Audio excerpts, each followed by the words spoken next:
Band बाजे ढोल ताशों के साथ बारात दरवाजे पर आ चुकी थी। पटाखों की आवाज से सारा माहौल गूंज रहा था। पूरा आसमान रोशनी से जगमगा रहा था। पूर्वी लाल सुर्ख रंग का जोड़ा पहने अपने आप को आईने में निहारती हुई मंद मंद मुस्कुरा रही थी। तभी उसकी बहन जूही अंदर आती है और उसे बारात के आगमन की सूचना देती है। उसकी बात सुनकर पूर्वी दौड़कर अपने कमरे की बालकनी में पहुंचती है और अपने बर कबिस का चेहरा देखने की कोशिश करने लगती है। पूर्वी की माँ सरला जी और बाकी महिलाएं बारात का स्वागत कर रही थीं। सिर पर सहरा सजाए कबिस घोड़ी से उतरता है और अपने चेहरे से सहरा हटाता है। सरला जी अपने जमाई सा की आरती करती हैं और फिर अपने पल्लू से उनके सीने की नपती करती हैं। तभी बारातियों में से कोई कहता है, जी तसल्ली हुई या नहीं कि ये आपका ही जमाई है। एक एक इंच नाप लीजिएगा, फिर बाद में शिकायत न करना कि हमने धोखेबाजी की है। उनकी बात सुनकर सब हंसने लगते हैं। इसके बाद सरला जी कबिस की नाक पकड़ने की कोशिश करने लगती हैं, पर कबिस के भाई उसे कभी इधर कभी उधर करने लगते हैं। सरला जी भी कहाँ हार मानने वाली थीं। अब की बार वे गलत तरफ हाथ ले जाने का इशारा करके उन्हें चकमा दे ही देती हैं और कबिस की नाक उनके हाथ में आ जाती है। ये देखकर सब लड़की वाले तालियां बजाने लगते हैं। इन छोटे छोटे रीति रिवाजों की यही तो खासियत है कि हर प्रसंग को सभी उम्र के लोगों के लिए आनंददायक बना देते हैं। बालकनी में खड़ी पूर्वी भी ये देखकर हंस देती है। तभी उसके कंधे पर कोई हाथ रखता है और वह पीछे मुड़कर देखती है। वहां उसकी मौसी जया खड़ी थीं। जया अपनी भौहें ऊपर करके पूर्वी से कहती हैं, यहाँ क्या कर रही है पूर्वी। पूर्वी अच्छी तरह जानती थी कि दुल्हन अपनी बारात नहीं देख सकती, पर फिर भी वह अपनी बेसब्री के कारण बारात देखने आ गई थी। पूर्वी, वो मौसी, मैं बस खुली हवा में टहलने आई थी थोड़ी देर। इस भारी लहंगे में कमरे में बहुत घुटन हो रही थी, इसलिए। उसका बहाना सुनकर जया को हंसी आ गई और उन्होंने उसके कान पकड़कर कहा, अच्छा मौसी से झूठ बोल रही हो।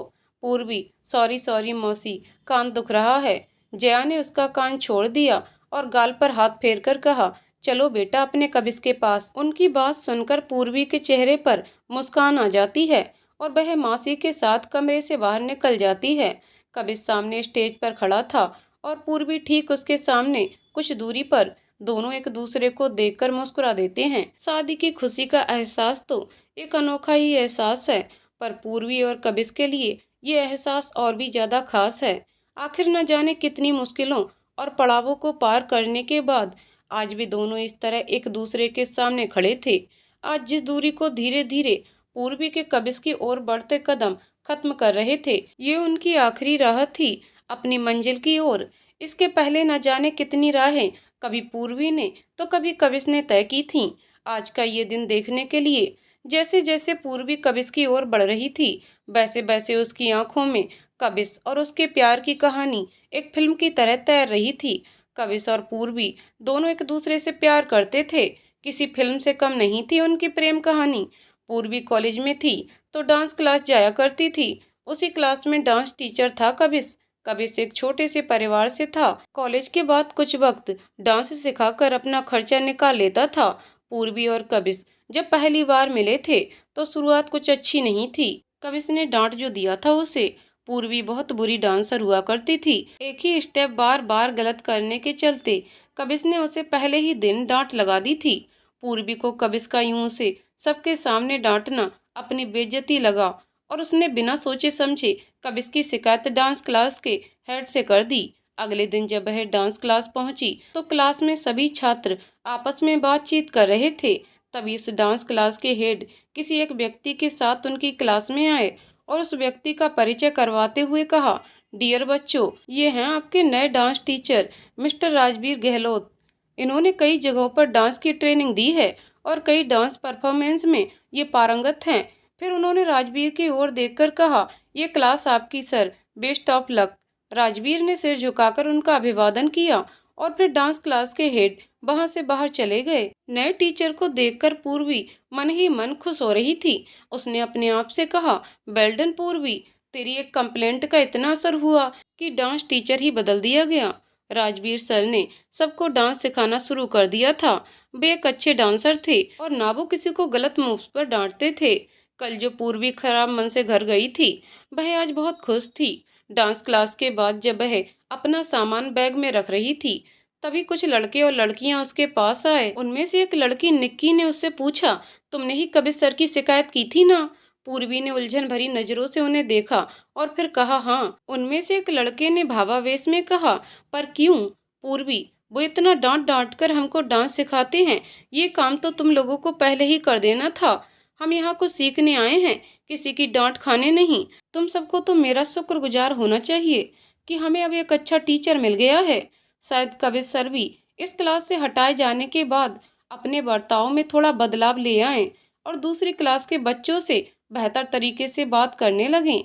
उसकी बात सुनकर टीना ने कहा, for your information, Kabir sir को बदला नहीं गया है, बल्कि तुम्हारी बिना वजह की शिकायत की वजह से नौकरी से निकाल दिया गया है। उसकी बात सुनकर पूर्वी ने अचानक से कहा, व्हाट निक्की, और तुम्हें एक दिन में पता भी चल गया कि उनका बर्ताव कैसा है? भावेश, जस्ट बिकॉज उन्होंने तुम्हारी गलती पर तुम्हें डांट दिया, तुमने उन्हें नौकरी से निकलवा दिया। पूर्वी, गाइज, मुझे नहीं पता था कि उन्हें नौकरी से निकाल दिया जाएगा। टीना, जब कुछ पता नहीं है तो ऐसा करने से पहले सोचना चाहिए था ना। निक्की, कबीर सर हर एक छात्र को अपना समझकर सिखाते हैं, इसलिए अगर कोई गलती करता है तो उसे सुधारने के लिए डांट भी देते हैं। आज राजवीर सर तुम्हें सही लग रहे होंगे शायद, पर क्या आज उन्होंने एक भी स्टूडेंट को गलत मूव्स के लिए कुछ कहा? नहीं ना। क्यों किया उन्होंने ऐसा? पूर्वी ने कुछ जवाब नहीं दिया तो निक्की ने बोलना जारी करते हुए कहा, क्योंकि उन्हें पता है जैसे कबीर सर की नौकरी चली गई, वैसे ही अगर उन्होंने किसी को कुछ भी कहा तो उनकी भी नौकरी जा सकती है। क्या ऐसे हम डांस सही तरीके से सीख पाएंगे? पूर्वी को अपनी गलती का एहसास हो रहा था। उसने गुस्से में और अनजाने में बहुत बड़ी गलती कर दी थी। वह सिर झुकाए सब कुछ सुन रही थी।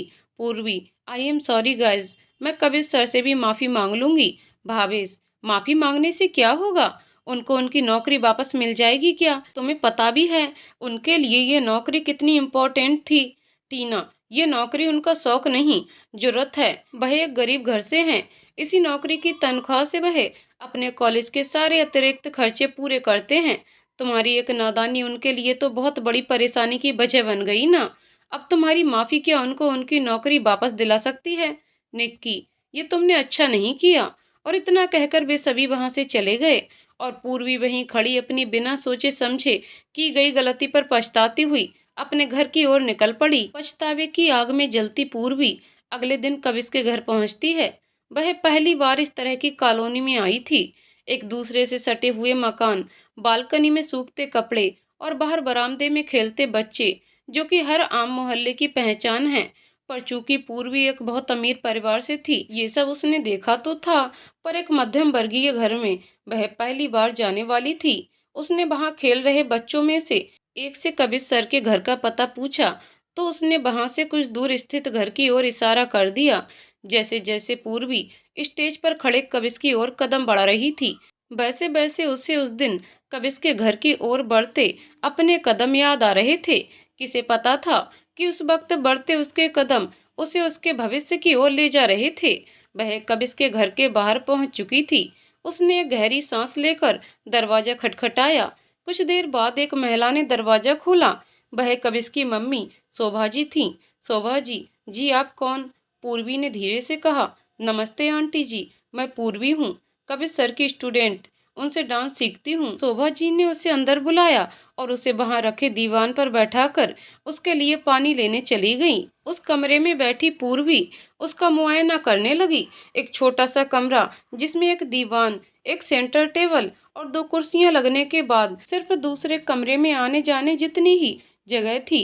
दीवार पर एक तस्वीर टंगी हुई थी जिसमें कबीर सर, उनकी मम्मी और एक आदमी था जो कि उनके पापा ही होंगे। शोभा जी ने उसके आगे पानी का गिलास बढ़ाकर कहा, लो बेटा पानी। पूर्वी ने पानी का गिलास हाथ में लेकर पूछा, आंटी जी कबीर सर कहाँ हैं? शोभा जी, वो तो नई नौकरी ढूंढने गया है बेटा, तुम तो जानती ही होगी कि तुम्हारी डांस क्लास से उसे निकाल दिया गया है। उनकी बात सुनकर पूर्वी ने अपना सिर झुका लिया। शोभा जी, क्या तुम्हें पता है बेटा कि उसे किस गलती की वजह से निकाला गया है? वो तो बड़ी मेहनत और ईमानदारी से अपना काम करता है। मैंने उससे लाख पूछा पर उसने मुझे उसकी नौकरी जाने की वजह नहीं बताई। पूर्वी, नहीं आंटी, मुझे नहीं पता। शोभा जी की बातें सुनकर पूर्वी का मन ग्लानि से भर उठा। वह तुरंत अपनी जगह से उठ खड़ी हुई और बिना कुछ कहे वहां से बाहर निकल गई। अपनी सोच में डूबी वह कुछ दूर पहुंची ही थी कि अचानक वह किसी से टकरा गई। पर इससे पहले कि वह नीचे गिरती, एक हाथ ने उसे पकड़कर अपनी ओर खींच लिया। गिरने के डर के कारण पूर्वी ने आंखें बंद कर ली थीं। तभी किसी ने कहा, डोंट वरी, गिरी नहीं हैं आप। वह आवाज सुनकर पूर्वी ने अपनी आंखें खोल लीं। उसके सामने कविश खड़ा था, जो कि उसे दोनों हाथों से थामे हुए था। दोनों एक पल के लिए एक दूसरे को यूं ही देखते रहे। फिर कविश ने उसे छोड़कर पूछा, आप यहाँ? पूर्वी ने हिचकिचाकर कहा, जी जी वो मैं। उसकी हिचकिचाहट देखकर कविश ने कहा, रिलैक्स, मैंने तो यूं ही पूछ लिया था। और इतना कहकर वह पूर्वी के पास से होता हुआ अपने घर की ओर बढ़ने लगा। तभी पूर्वी ने अपनी मुट्ठियां भींच लीं और आंखें बंद करके कहा, मुझे माफ कर दीजिए कविश सर, प्लीज। उसकी बात सुनकर कविश ने पलटकर देखा और फिर वह उसके सामने आकर हाथ बांधकर खड़ा हो गया। पूर्वी, I am really very sorry sir, मुझे बिना सोचे समझे आपकी शिकायत नहीं करनी चाहिए थी। सच मानिए, मुझे नहीं पता था कि वे लोग आपकी नौकरी ही छीन लेंगे। कविश, कोई बात नहीं पूर्वी। और इतना कहकर फिर वह अपने घर की ओर बढ़ने लगा। कविश का इतना सरल सा जवाब सुनकर पूर्वी को बहुत आश्चर्य हुआ और वह तुरंत पलटकर कविश के साथ ही आगे बढ़ने लगी। पूर्वी, सर आप मुझे डांटेंगे नहीं? कविश, मैं सिर्फ डांस में गलती करने पर डांटता हूँ, हर बात पर थोड़ी डांटता रहता हूँ। पूर्वी, पर सर मैंने तो इतनी बड़ी गलती की है, सर प्लीज मुझे सजा दे दीजिए, नहीं तो मुझे चैन नहीं मिलेगा। कविश, तुमने ये गलती अनजाने में की है और तुम्हें अपनी गलती का पछतावा भी है। अब इससे बड़ी सजा क्या हो सकती है? हाँ, ये सच है कि मुझे इस जॉब की बहुत जरूरत थी, पर मैं कोई और जॉब ढूंढ लूंगा, तुम चिंता मत करो। और हाँ, डांस पर फोकस करना, तुम्हें प्रैक्टिस की बहुत जरूरत है। इतना कहकर कविश अपने घर की ओर बढ़ गया और पूर्वी वहीं खड़ी खड़ी उसे देखती रही। अभी कविश घर के अंदर गया ही था कि उसके फोन की घंटी बजी। उसने फोन उठाया और फोन रखते ही वह भागता हुआ घर से बाहर निकला। पर ये क्या, पूर्वी तो वहां से जा चुकी थी। वह फोन डांस एकेडमी से था। कविश को वापस बुलाया गया था। डांस एकेडमी के सभी स्टूडेंट ने उनको वापस बुलाने के लिए अपने हस्ताक्षर करके एक लेटर उस एकेडमी के हेड को दिया था। साथ ही पूर्वी ने लिखित में उससे की गई गलत शिकायत की सारी जिम्मेदारी लेकर एक माफी पत्र भी एकेडमी और कविश सर के नाम लिखा था। स्टूडेंट की डिमांड को ध्यान में रखते हुए कविश को वापस बुला लिया गया था। पूर्वी को उसकी कोशिश सफल होने की खबर शाम को एकेडमी पहुंचकर ही मिली थी। ये खबर सुनकर उसके मन को शांति मिली और सारी बेचैनी दूर हो गई। कुछ ही देर में कविश ने एकेडमी में प्रवेश किया और सभी छात्रों ने तालियों के साथ उसका स्वागत किया। पूर्वी भी एक तरफ खड़ी तालियां बजा रही थी। अपनी गलती सुधारने की चमक उसकी आंखों में साफ दिख रही थी। उसकी ओर देखकर कविश हल्का सा मुस्कुरा दिया। कविश ने सभी छात्रों का शुक्रिया अदा किया। सभी छात्र जोर जोर से चिल्लाने लगे, डांस डांस डांस। कविश ने उन सबको शांत करके कहा, ओके ओके, ये परफॉर्मेंस आप सबके नाम। सभी जोर जोर से कविश को चेस करने लगे। कविश कविश। कविश ने उन सभी को उसे नाम से ही पुकारने को कह रखा था, इसलिए सभी छात्रों से नाम से ही पुकारते थे। ये बात पूर्वी को पता नहीं थी, इसलिए सबके मुंह से कविश सर का नाम सुनकर वह आश्चर्य में पड़ गई थी। इसके बाद कविश ने ओ मुंडा कुक्कड़ कमालदा गाने पर धमाकेदार परफॉर्मेंस दिया। पूरा हॉल छात्रों की तालियों और आवाजों से गूंज उठा।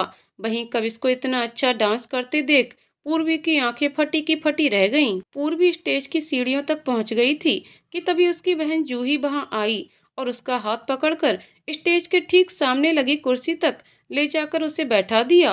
पूर्वी ने आश्चर्य भरी नजरों से उसे देखा और पूछा, ये क्या कर रही है जूही, यहाँ क्यों बिठा दिया मुझे? इससे पहले कि जूही जवाब दे, वहां लगी सभी लाइट्स की रोशनी मध्यम कर दी गई और जूही बिना कुछ कहे पूर्वी के सामने से हटकर उसके पीछे खड़ी हो गई। और फिर एक गाना शुरू हुआ और उस गाने के साथ में कविश का वो सरप्राइज डांस जो उसने पूर्वी के लिए तैयार किया था। वह गाना था, तेरे घर आया मैं आया तुझको लेने। पूरे गाने में कविश और पूर्वी एक दूसरे को यूं ही देखते रहे और पूर्वी के मन में कविश के उस पहले डांस की यादें ताजा होती रहीं। गाने के खत्म होने पर कविश खुद अपनी दुल्हन का हाथ पकड़ उसे स्टेज पर ले आया। डांस क्लास खत्म होने के बाद सभी छात्र कविश को धन्यवाद देकर बाहर जा रहे थे। इसी क्रम में पूर्वी भी कविश के पास पहुंची। Purvi, thank you sir. Kavish, call me Kavish Purvi. Purvi, ji. Kavish, by the way thanks to you too Purvi. Purvi, sir आपको मुझे शुक्रिया कहने की जरूरत नहीं है, मैंने तो बस अपनी गलती सुधारी है। और इतना कहकर पूर्वी वहां से निकल गई। कविश, गलती तो हर कोई करता है पूर्वी, पर गलती करके उसे मानना और फिर उसे सुधारने के लिए जी जान लगा देना हर किसी के बस की बात नहीं। कविश भी अपना सामान लेकर बाहर निकल गया। बाहर बारिश हो रही थी। कविश वहीं खड़ा ऑटो का इंतजार कर रहा था। तभी उसके सामने एक कार आकर रुकी और कार चला रही पूर्वी ने अपनी कार का ग्लास नीचे करके कहा, सर चलिए मैं आपको घर छोड़ देती हूँ। कविश, नहीं पूर्वी, मैं चला जाऊंगा। पूर्वी, प्लीज सर, देखिए बारिश देखकर लग नहीं रहा है कि ये रुकने वाली है, मैं आपको ड्रॉप कर देती हूँ। उसकी बात सुनकर कविश बारिश से बचता हुआ कार के दूसरी ओर जाकर कार में बैठ गया और पूर्वी ने कार कविश के घर की ओर मोड़ ली। कविश, थैंक यू पूर्वी, वेलकम। उस दिन के सफर में ही तो पूर्वी को पता चला था कि कविश एमटेक फाइनल ईयर का स्टूडेंट है। कुछ महीनों में उसका प्लेसमेंट होने वाला है और एक बार सेटल होने के बाद वह एक डांस एकेडमी खोलना चाहता है, जो कि उसका सपना है। साथ ही कविश उसके पापा मम्मी की इकलौती संतान है और कैसे उसकी मम्मी पापा ने उसे दिन रात मेहनत करके पढ़ाया है। कविश को भी पूर्वी के एक संपन्न परिवार से होने और शहर के सबसे प्रतिष्ठित कॉलेज से ग्रेजुएशन करने के बारे में पता चला। पूर्वी और कविश दोनों ही एक दूसरे के विचारों से प्रभावित होने लगे थे। पूर्वी भी अपने डांस पर ज्यादा ध्यान देने लगी थी और कविश भी उसे जी जान से सिखा रहा था। कुछ ही दिनों में इंटरनेशनल डांस डे था। हर साल इस दिन डांस एकेडमी में एक फंक्शन होता है। कविश पिछले 3 सालों से इस डांस फंक्शन को ऑर्गेनाइज करता रहा है। इस साल की थीम थी जोड़ी कमाल की। सभी छात्रों को जोड़ी में परफॉर्मेंस करना था और जोड़ियां बनाने के लिए 2 बॉल में लड़के और लड़कियों के नाम की चिट्ठियां बनाई गई थीं। चूंकि लड़कियां 11 थीं और लड़के 10, इसीलिए कविश ने अनाउंस किया था कि जिस लड़की का नाम अंत में रह जाएगा वह कविश के साथ सेरेमनी के समापन के लिए परफॉर्मेंस करेगी। ये सुनकर हर लड़की यही चाह रही थी कि उसके नाम वाली चिट आखिरी हो। एक एक करके कविश चिट निकाल रहा था और नाम अनाउंस करता जा रहा था। जैसे ही कविश ने 5वीं चिट निकाली, उसने देखा कि उसमें पूर्वी का नाम था। उसने एक नज़र उठाकर पूर्वी की ओर देखा, जो कि आंखें बंद किए और उंगलियां क्रॉस किए खड़ी थी। उसने तुरंत अनाउंस किया, निक्की। निक्की का नाम सुनकर पूर्वी ने अपनी आंखें खोलीं और उसके चेहरे पर बड़ी सी मुस्कान आ गई। कविश उसी को देख रहा था। फिर उसने हंसते हुए अनाउंस किया, सो मिस पूर्वी, आपकी जोड़ी मेरे साथ बनती है। अगर आपको मंजूर हो तो आप यहाँ आ जाएं। ये सुनकर वह तुरंत कविश के पास आकर खड़ी हो गई और कविश ने बाकी सबको भी अपनी अपनी जोड़ियों में खड़े होने को कहा।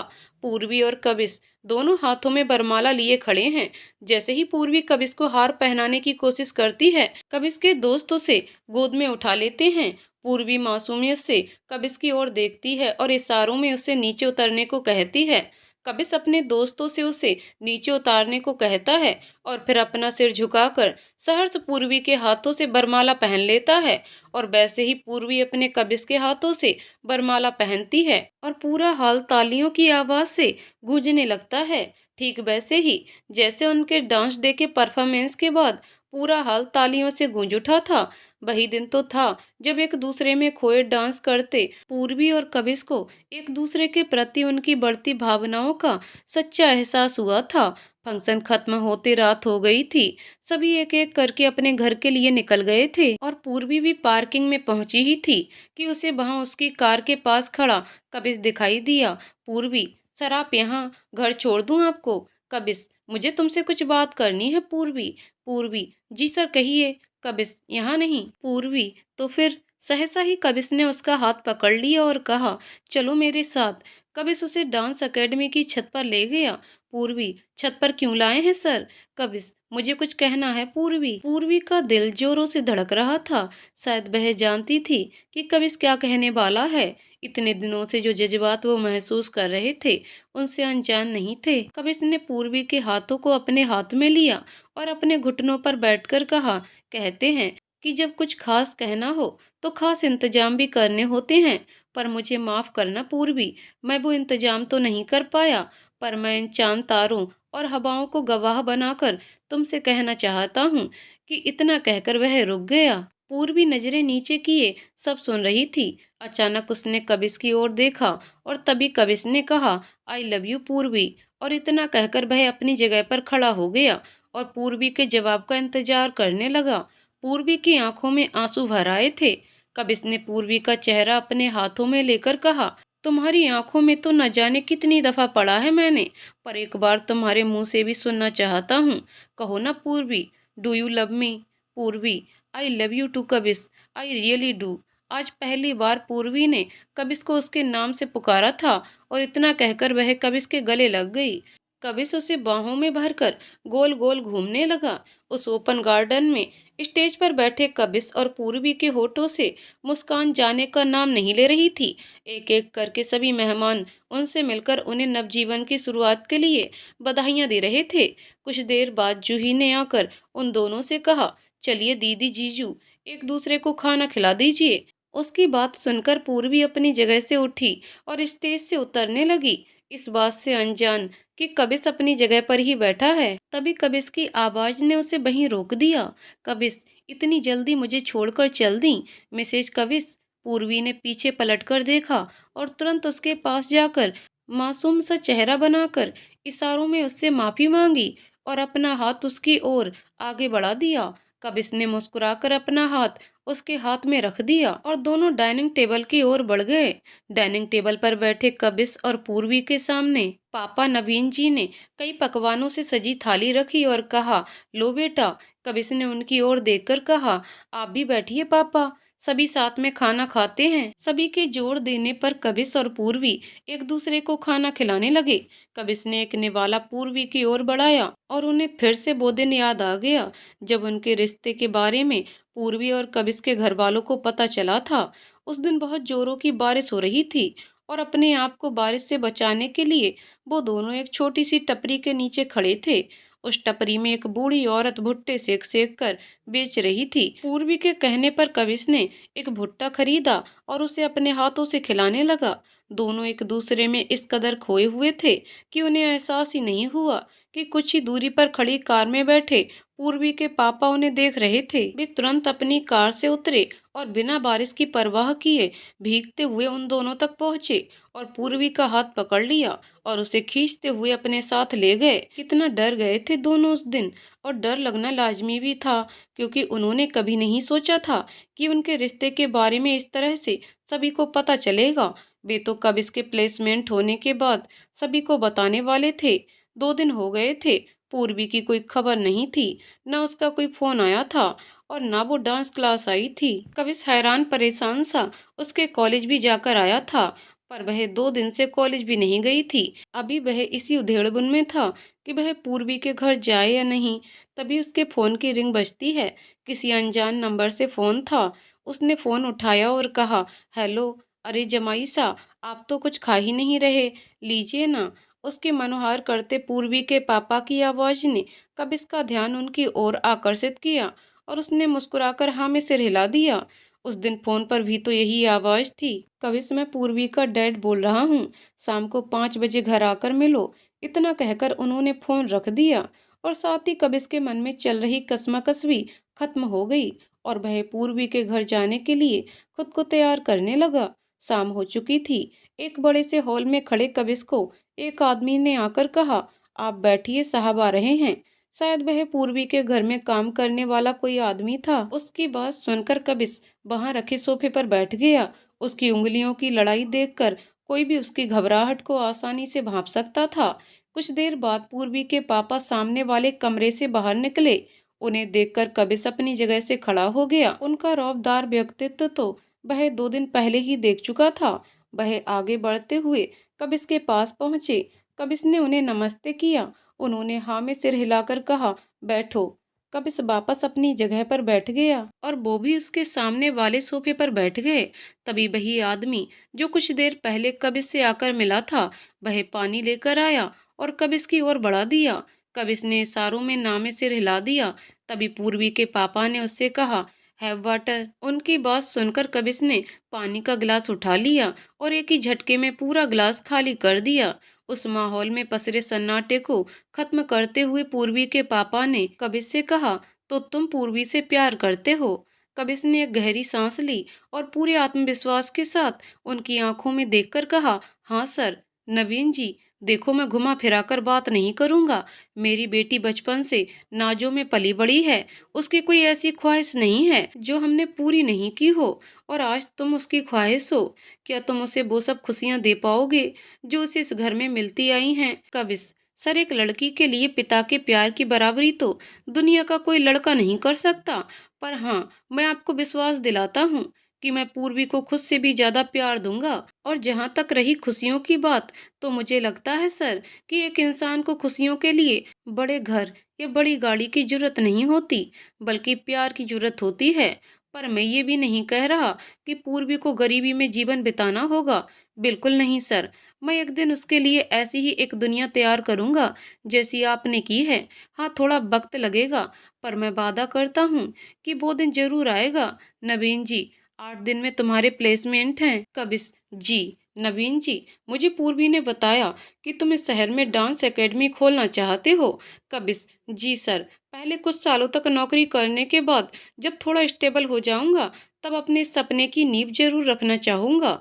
नवीन जी, हम मैं तुम्हारी और पूर्वी की शादी करवाने के लिए तैयार हूँ, अगर मेरा एक प्रपोजल तुम मान लो। कबिस, कैसा प्रपोजल सर? नवीन जी, शायद जो तुम कह रहे हो वो सही हो। शायद कुछ सालों बाद तुम मेरी बेटी को वो खुशियां दे पाओ जो अभी उसके पास हैं।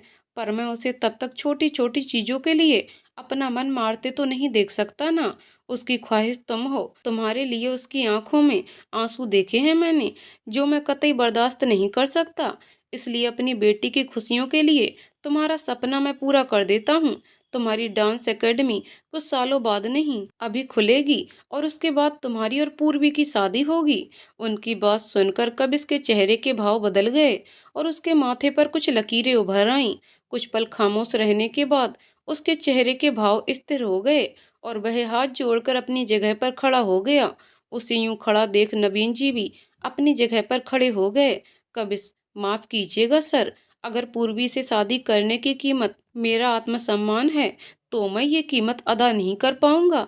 मैं जानता हूँ पूर्वी को बहुत दुख होगा, और यकीन मानिए, मेरा दुख भी उसके दुख से कम नहीं होगा। मैं ये प्रपोजल स्वीकार नहीं कर पाऊंगा।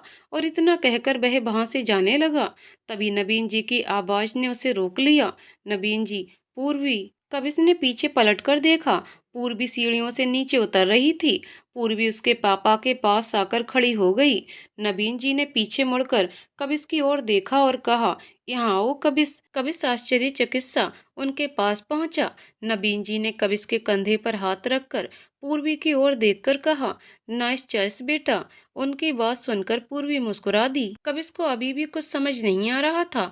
उसका यूं उलझन भरा चेहरा देखकर नवीन जी ने उससे कहा, यंग मैन, अभी भी नहीं समझे? मुझे तुम्हारी और पूर्वी की शादी से कोई ऐतराज नहीं है। ये सुनकर कबिस को एक पल को अपने कानों पर भरोसा नहीं हुआ। उसने फिर से पूर्वी की ओर देखा।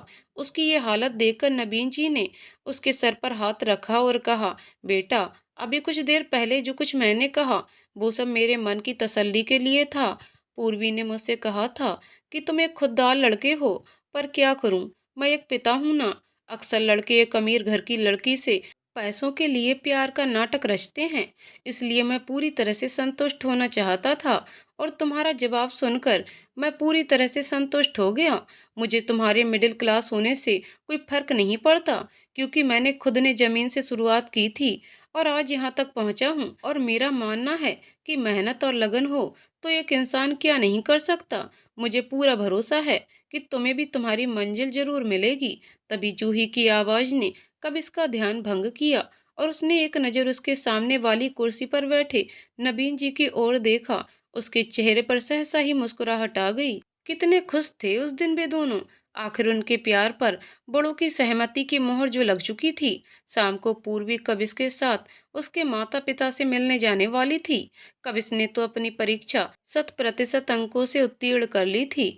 अब बारी पूर्वी की थी। वह बहुत ज्यादा नर्वस थी। हालांकि वह पहले एक बार कबिस के घर जा चुकी थी, पर तब और अब के हालात में जमीन आसमान का फर्क था। तैयार होने के बाद उसने न जाने कितनी बार अपने आप को आईने में देख लिया था। तभी उसके फोन की रिंग बजी। उसने देखा कि कबिस का फोन था। कबिस उसे लेने आ गया था। उसने तुरंत फोन उठाया और कहा, बस 2 मिनट आ गई। और एक बार और खुद को आईने में देखकर वह तेज कदमों से अपने कमरे से निकल गई। कबिस नीचे हॉल में उसका इंतजार कर रहा था।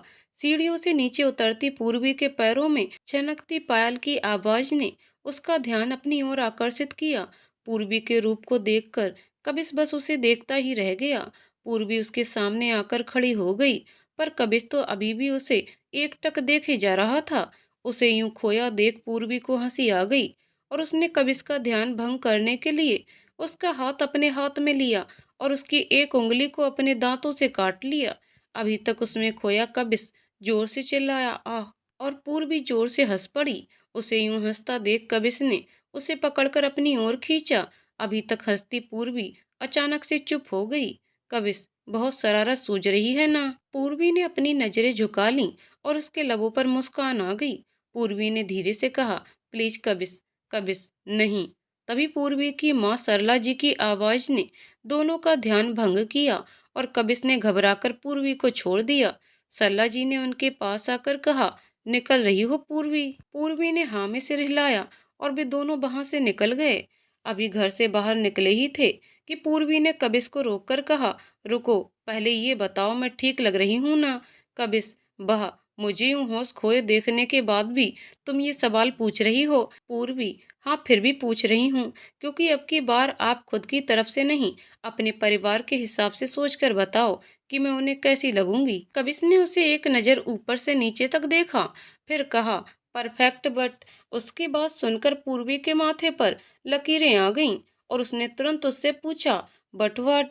बोलो। कबिस ने अपना हाथ उठाया और उसके माथे पर लगी टेढ़ी बिंदी को सीधा करके कहा, नो मोर देन परफेक्ट। ये सब सोचते हुए सहसा ही कबिस का ध्यान दुल्हन के लिबास में अपने पास बैठी पूर्वी पर गया और उसके लबों पर मुस्कुराहट आ गई। उसने पूर्वी के कंधे पर हाथ रखा। पूर्वी ने उसकी ओर देखा और कबिस ने आज फिर अपना हाथ बढ़ाकर उसके माथे पर सजी टेढ़ी बिंदी को सीधा कर दिया। ये देखकर पूर्वी को भी उस दिन की याद आ गई और दोनों एक दूसरे की आंखों में देख मुस्कुराने लगे। दोनों कबिस के घर पहुंच गए थे। पूर्वी ने एक गहरी सांस ली और कबिस के साथ घर में प्रवेश कर गई। घर में प्रवेश करते ही उसने देखा हॉल पूरा व्यवस्थित किया हुआ था। बेड पर नया चद्दर, खिड़कियों पर उससे मैचिंग पर्दे, टेबल पर सुंदर सा टेबल क्लॉथ और उस पर एक फूलों से सजा गुलदस्ता रखा हुआ था।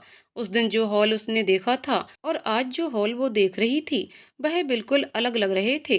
पूर्वी ने कबिस के मम्मी पापा के पैर छुए। उन्होंने उसके सर पर हाथ रखा और उसे बैठने को कहा। पूर्वी को दीवान पर बैठाकर कबिस की माँ शोभा जी उसके पास बैठ गईं।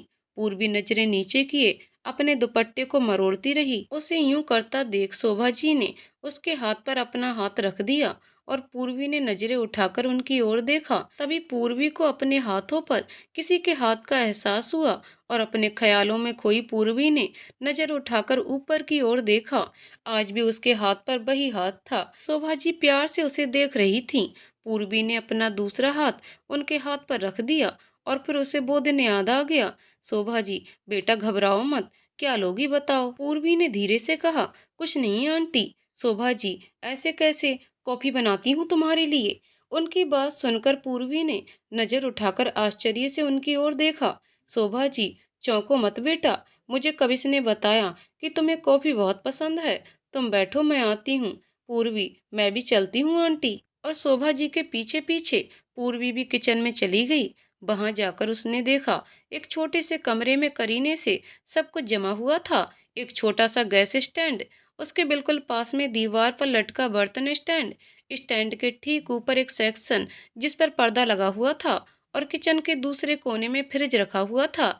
ऐसा किचन भी उसने पहली बार ही देखा था।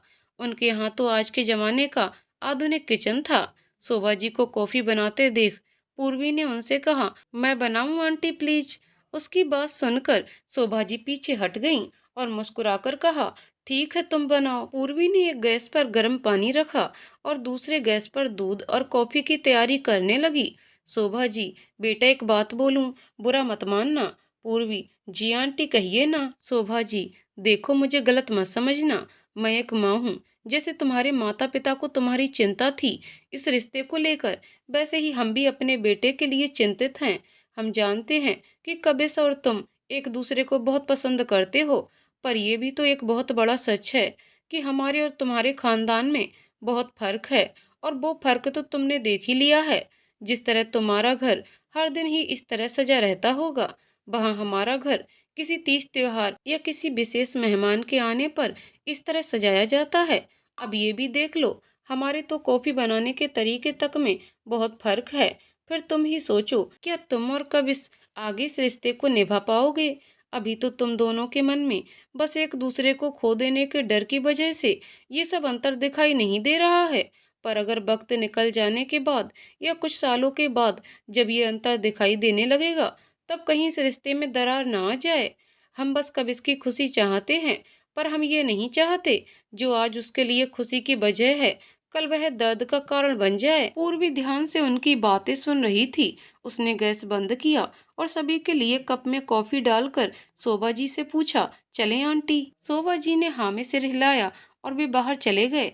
पूर्वी ने सभी को कॉफी दी और अपना कप लेकर शोभा जी के पास बैठ गई और उनसे कहा, आंटी पीकर बताइए ना कैसी बनी है। शोभा जी ने एक घूंट पीकर कहा, अच्छी है।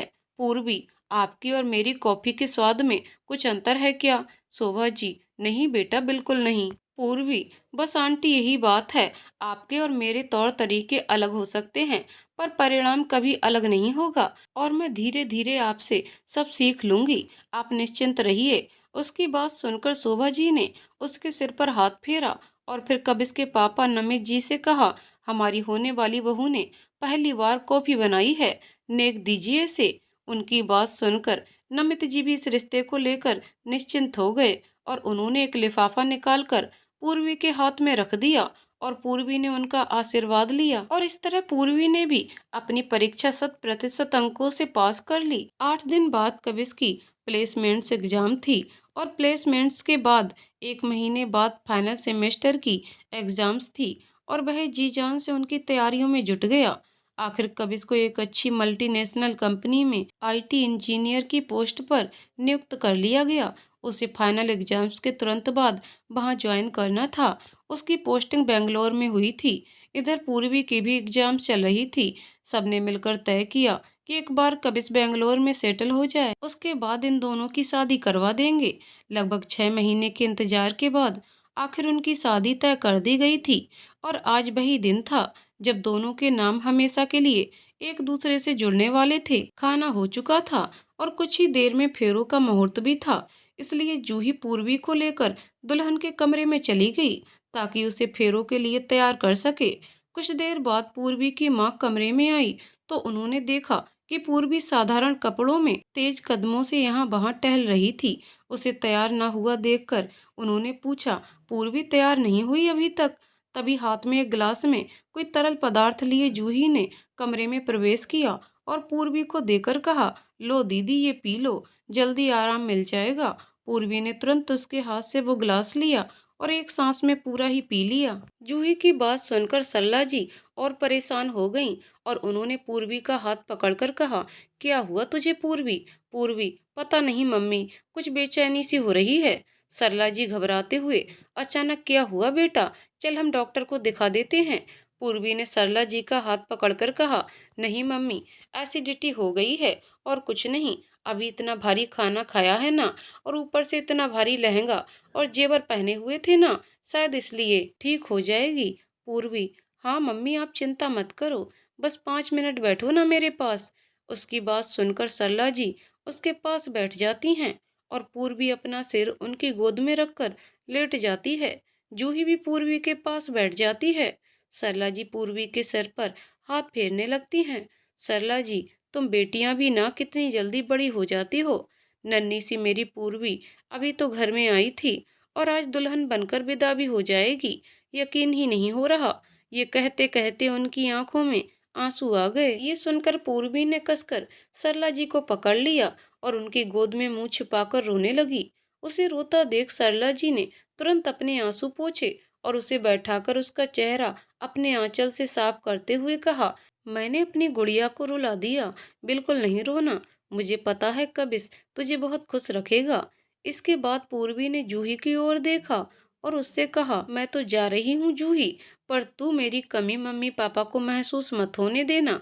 अब तुझे अपने साथ मेरा प्यार भी इन्हें देना है, सो अब से तुझ पर डबल जिम्मेदारी, समझी। जूही ने मुस्कुराकर हाँ में सिर हिलाया और पूर्वी के गले लग गई। तभी पूर्वी के चेहरे के भाव बदल गए। ऐसा लग रहा था जैसे उसे बहुत तेज दर्द हो रहा है। उसका चेहरा पसीने से भीग गया था। तभी सरला जी ने कहा, चलो जूही उठो, पूर्वी को तैयार कर दो जल्दी, आधे घंटे में फेरे हैं। और इतना कहकर वह कमरे से चली गई। उनकी बात सुनकर पूर्वी ने अपने चेहरे के भाव छुपा लिए और लोगों पर एक मुस्कान लिए तैयार होने लगी। पूर्वी को तैयार करके जूही कमरे से बाहर चली गई। उसके जाते ही पूर्वी अपने सीने पर तेज तेज हाथ फेरने लगी। उसे बहुत गर्मी लग रही थी। उसने एसी का रिमोट उठाया और उसे सबसे कम तापमान पर सेट कर दिया। पूर्वी, ये क्या हो रहा है मुझे? इतनी बेचैनी, घबराहट और ये गर्मी, उफ। एक बार ये सारी रस्में हो जाएं, फिर डॉक्टर को दिखाना ही होगा। उसने गहरी सांस ली और अपने आप को थोड़ा स्थिर करने की कोशिश करने लगी। तभी जूही और निक्की उसे कमरे में ले गईं। निक्की, तो चलें दुल्हन साहिबा, आपका कोई बेसब्री से इंतजार कर रहा है। उसकी बात सुनकर पूर्वी मुस्कुरा दी। उसे लेकर वे दोनों मंडप की ओर बढ़ीं, जहां कबिस कब से अपनी दुल्हन के इंतजार में नजरें बिछाए बैठा था। मंडप से कुछ दूरी पर पूर्वी के मम्मी पापा ने उसका हाथ पकड़ा और उसे उसकी नई जिंदगी की ओर ले जाने लगे। पूर्वी ने अपने पापा के कंधे पर अपना सिर रख दिया और मंडप में खड़े कबिस की ओर देखा। अचानक उसके माथे पर लकीरें उभर आईं। उसे कबिस साफ दिखाई नहीं दे रहा था। उसने पलकें झपकाकर एक नाकाम कोशिश और की। फिर उसने नजरें उठाकर अपने माता पिता की ओर देखा, पर ये क्या? फिर वही धुंधलापन। इससे पहले कि पूर्वी कुछ समझ पाती, वे लोग मंडप तक पहुंच गए थे। कबिस ने पूर्वी की तरफ अपना हाथ बढ़ाया और पूर्वी के पापा ने अपने हाथ से उसका हाथ कबिस के हाथ में रख दिया। ये देखकर वहां खड़े सभी लोगों की आंखें नम हो गई थीं। पूर्वी कबिस के पास खड़ी थी। वहां उपस्थित सभी लोग मंडप के आसपास बैठ गए। पंडित जी ने उन दोनों को भी बैठने के लिए कहा। कबिस अपनी जगह पर बैठ गया। पर ये क्या? पूर्वी तो अपनी जगह खड़ी चारों तरफ देख रही थी। पंडित जी ने फिर से उसे बैठने को कहा, पर इस बार भी उसने कोई जवाब नहीं दिया। कबिस ने बैठे बैठे ही उसका हाथ पकड़ा और एक नजर उठाकर उसकी ओर देखा और फिर कहा, पूर्वी क्या हुआ, बैठो। पर पूर्वी को तो शायद किसी की भी आवाज सुनाई ही नहीं दे रही थी। उसकी आंखों के आगे अंधेरा छाने लगा था। उसका पूरा चेहरा पसीने से भीग गया था। वह तुरंत अपने सीने पर हाथ फेरने लगी और कोई कुछ समझता उसके पहले ही वह लड़खड़ाकर मंडप में गिर पड़ी और बेहोश हो गई। पूर्वी की अचानक हुई इस हालत को देखकर वहां हड़कंप मच गया। पास बैठे कबिस ने तुरंत पूर्वी का सिर अपनी गोद में रखा और पागलों की तरह उसे जगाने की कोशिश करने लगा। पूर्वी की माँ उसकी यह हालत देखकर रोने लगी। कबिस, पूर्वी, पूर्वी उठो, उठो, क्या हुआ तुम्हें? पूर्वी के चेहरे पर पानी छिड़का गया। उसे खूब झंझोड़ा गया, पर पूर्वी को होश नहीं आ रहा था। वह तो बेसुध सी कबिस की गोद में सिर रखे लेटी थी। तभी पूर्वी के पापा डॉक्टर को ले आए। डॉक्टर ने पूर्वी का चेकअप करके जो कहा, उसे सुनकर किसी को भरोसा ही नहीं हुआ। डॉक्टर की बात सुनकर वहां खड़े हर व्यक्ति की आंखें खुली की खुली रह गईं। पूर्वी के पापा के कदम लड़खड़ा गए। उसकी माँ चक्कर खाकर गिरने लगी कि जूही ने उन्हें संभाल लिया। जूही के हाथ कांपने लगे और कबिस तो जैसे सुध बुद्धि खो बैठा। उसने धीरे से पूर्वी का सिर जमीन पर रखा और डॉक्टर की कॉलर पकड़ ली। कबिस, हिम्मत कैसे हुई तुम्हारी ऐसी मनहूस बात मेरी पूर्वी के लिए अपने मुंह से निकालने की? तुम डॉक्टर हो, तुम्हें मेरी पूर्वी को ठीक करने बुलाया है, पर मुझे लगता है कि तुमसे मेरी पूर्वी का इलाज नहीं हो पाएगा। तुम जाओ यहाँ से, मैं कोई दूसरा डॉक्टर लाऊंगा। उसकी इस हालत को देखकर उसके पापा उसके पास आए और उसे खींचकर डॉक्टर से दूर ले गए। उन्होंने उसे कसकर गले लगा लिया। कबिस, नहीं पापा, नहीं पापा, आप रो मत। चलो हम पूर्वी को लेकर हॉस्पिटल चलते हैं, सब ठीक हो जाएगा। ये डॉक्टर झूठ बोल रहा है। और वो उनका हाथ छुड़ाकर जाने लगा। पर अब की बार उन्होंने उसे अपनी ओर खींचा और एक जोरदार थप्पड़ मारकर रोते हुए कहा, कबिस, होश में आ बेटा, तेरी पूर्वी अब नहीं है। वह इस दुनिया को और तुझे हमेशा के लिए छोड़कर चली गई है। उनकी बात सुनकर कबिस जोर जोर से रोता हुआ जमीन पर बैठ गया। नहीं नहीं नहीं, ये सच नहीं है। और फिर वह भागता हुआ पूर्वी के पास पहुंचा और उसके चेहरे को हाथों में लेकर रोने लगा। उसकी चीत्कार सुनकर वहां उपस्थित हर व्यक्ति का दिल दहल उठा। पूर्वी को मेजर हार्ट अटैक हुआ था, जिसके एक झटके ने उसकी जान ले ली थी। डॉक्टर के कहने पर फिर भी वे सभी पूर्वी को लेकर अस्पताल पहुंचे और फिर से वही शब्द एक बार फिर उनके कानों से होते हुए दिल को चीर गए, जो कुछ देर पहले मंडप में डॉक्टर ने कहे थे। और उनकी आखिरी आस भी टूट गई। जिस गेट से घंटों पहले बैंड बाजों के साथ घोड़ी पर सवार कविश ने प्रवेश किया था, उसी दरवाजे से उसकी बेजान पूर्वी को स्टेचर पर लाया गया, जहां कुछ देर पहले हंसते मुस्कुराते चेहरे ही चेहरे दिखाई दे रहे थे। उन चेहरों पर अब एक अजीब सी खामोशी और सूनेपन ने जगह बना ली थी।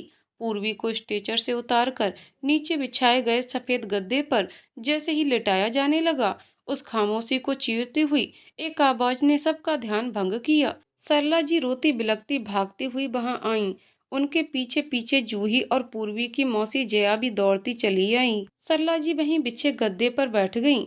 सरला जी, मेरी पूर्वी का सिर मेरी गोद में रखना, उसकी तबीयत ठीक नहीं थी, मैं उसको सुला दूंगी तो वो ठीक हो जाएगी।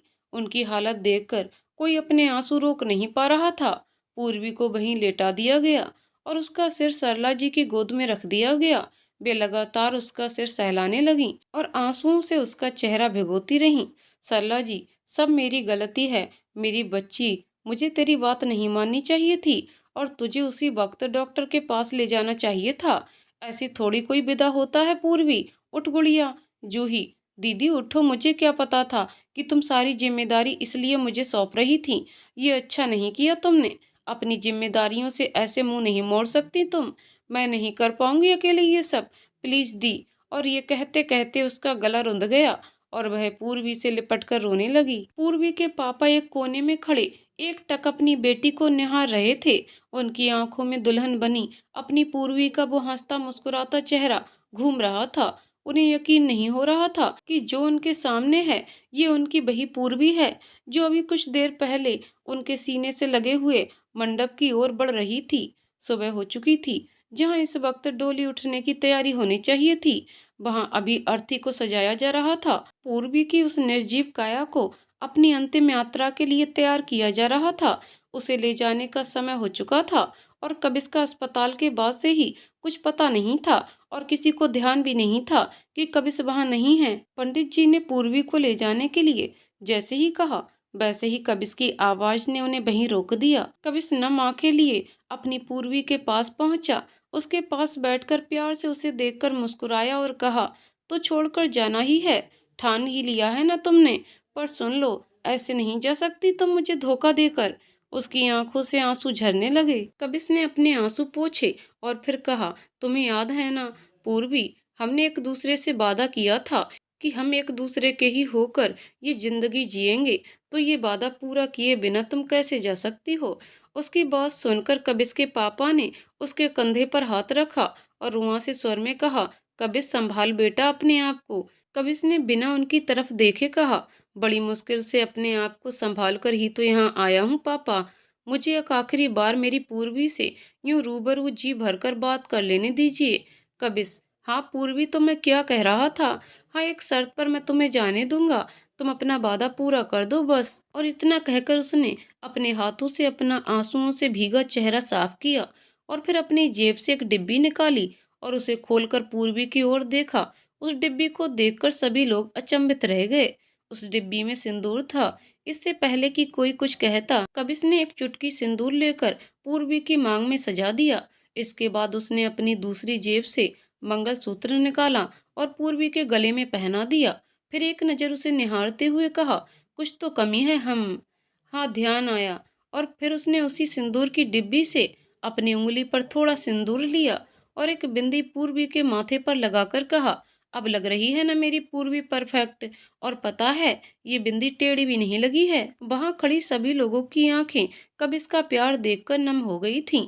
कबिस, अच्छा चलो, अब नहीं रोकूंगा तुम्हें, छोड़ आता हूं मैं।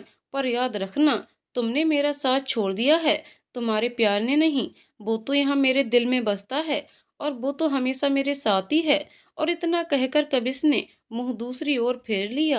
पूर्वी के पापा ने उसे गले लगा लिया और कहा, सही कहा बेटा, पूर्वी हमेशा हमारे दिलों में रहेगी। और फिर वे सभी पूर्वी को विदा करने निकल पड़े। कबिस ने पूर्वी के पापा का हाथ पकड़कर अपनी पूर्वी को मुखाग्नि दी और उसकी यादों को अपने दिल में संजोए वहां से निकल गया। 10 साल बाद आईने के सामने खड़ा कबिस अपनी टाई सही करके कहता है, सो मिसेज कबिस, कैसा लग रहा है आपका पति? फंक्शन के हिसाब से ठीक है ना? उसके बगल में खड़ी उसकी पत्नी मुस्कुराकर कहती है, सुपर हैंडसम पतिदेव, अब चलें, हमें देर हो रही है। कबिस मुस्कुराकर हाँ में सिर हिलाता है और वे दोनों कार्यक्रम स्थल की ओर रवाना हो जाते हैं। एक बड़ी सी बिल्डिंग के सामने जाकर उनकी कार रुकती है। कार से उतरकर वह दोनों उस बिल्डिंग के सामने खड़े हो जाते हैं। कबिस, हाउ इज इट? वह बिल्डिंग पर लिखा नाम पढ़कर कहती है, पूर्वी डांस एकेडमी। और ठीक उस नाम के पास एक बड़े पोस्टर पर लगी तस्वीर देखकर वह मुस्कुराकर कबिस की ओर देखती है। कबिस, याद है ये तस्वीर, इसे कैसे भूल सकती हूँ। वह तस्वीर डांस क्लास के उसी फंक्शन की थी जिसमें कबिस और पूर्वी ने एक साथ डांस किया था। तभी एकेडमी के अंदर से कबिस के पापा बाहर आकर कहते हैं, कबिस आ गए तुम, चलो सब तुम्हारा उद्घाटन के लिए इंतजार कर रहे हैं। कबिस एक नजर भरकर अपनी पूर्वी को देखता है, फिर अपने दिल पर हाथ रखता है। उसके दिल पर हाथ रखते ही पूर्वी उसकी आंखों से ओझल हो जाती है और वह मुस्कुराता हुआ डांस एकेडमी में प्रवेश कर जाता है। तो दोस्तों, कहानी यहीं पर समाप्त होती है। दोस्तों, आपको कहानी कैसी लगी कमेंट करके जरूर बताइएगा। कहानी पसंद आई हो तो वीडियो को लाइक शेयर करें और चैनल को सब्सक्राइब करें। कहानी को पूरा सुनने के लिए बहुत बहुत धन्यवाद दोस्तों।